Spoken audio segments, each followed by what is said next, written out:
നമസ്കാരം. Raf talk ഫുട്ബോളിലേക്ക് അവർക്കും സ്വാഗതം. എൽ സാൽവഡോറിനെതിരെ ഇന്ന് സൗഹൃദ മത്സരം കളിക്കാൻ അർജന്റീന ഇറങ്ങുമ്പോൾ മെസ്സിക്ക് പകരം ആരായിരിക്കും ഉണ്ടാവുക? മെസ്സിയുടെ ആബ്സെൻസ് ടീമിനെ എങ്ങനെ ബാധിക്കും? കോച്ച് ലയണൽ സ്കലോണിയോട് ഇന്നലെ പ്രീ മാച്ച് പ്രസ് കോൺഫറൻസിൽ ഈ ഒരു ചോദ്യം വന്നപ്പോൾ അദ്ദേഹം പറയുന്നു, മെസ്സിക്ക് പകരം ഒരാൾ അത് ഇമ്പോസിബിളാണ്. മെസ്സിയെ നമുക്ക് റീപ്ലേസ് ചെയ്യാൻ പറ്റില്ല, കാരണം അദ്ദേഹം വളരെ യുണീക്കാണ്.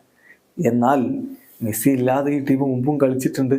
അപ്പോൾ താരങ്ങൾക്കറിയാം അദ്ദേഹം ഇവിടെ ഉണ്ടാകണമെന്ന് ആഗ്രഹിക്കുന്നു. ഇല്ലാത്ത സാഹചര്യത്തിൽ എന്ത് ചെയ്യണമെന്ന് കളിക്കാർക്ക് നന്നായിട്ട് അറിയാം എന്നാണ് ഇപ്പോൾ കോച്ച് പറയുന്നത്.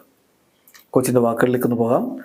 മെസ്സിയെ റീപ്ലേസ് ചെയ്യുക എന്നുള്ളത് എല്ലാവർക്കും അറിയാവുന്ന കാര്യമല്ല, അത് ഇമ്പോസിബിൾ ആണെന്ന്. കാരണം മെസ്സി വളരെ യുണീക്കാണ്. ഞങ്ങൾ തീർത്തും വ്യത്യസ്തമായ രൂപത്തിലാണ് കളിക്കാൻ ആഗ്രഹിക്കുന്നത്. മെസ്സി ഇല്ലാത്തപ്പോൾ വ്യത്യസ്തമായ രൂപത്തിൽ കളിക്കും. ഓൾറെഡി ഞങ്ങൾ അദ്ദേഹം ഇല്ലാതെ കളിക്കുകയും നന്നായിട്ട് പെർഫോം ചെയ്യുകയും ചെയ്തിട്ടുണ്ട്.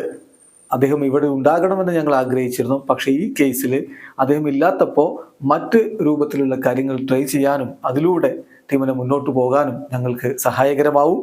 ടീം ഓൾറെഡി ഇത്തരം കാര്യങ്ങൾ ചെയ്തിട്ടുള്ളതാണ് എന്നാണ് ഇപ്പോൾ കോച്ച് പറയുന്നത്. ശരിയാണ്.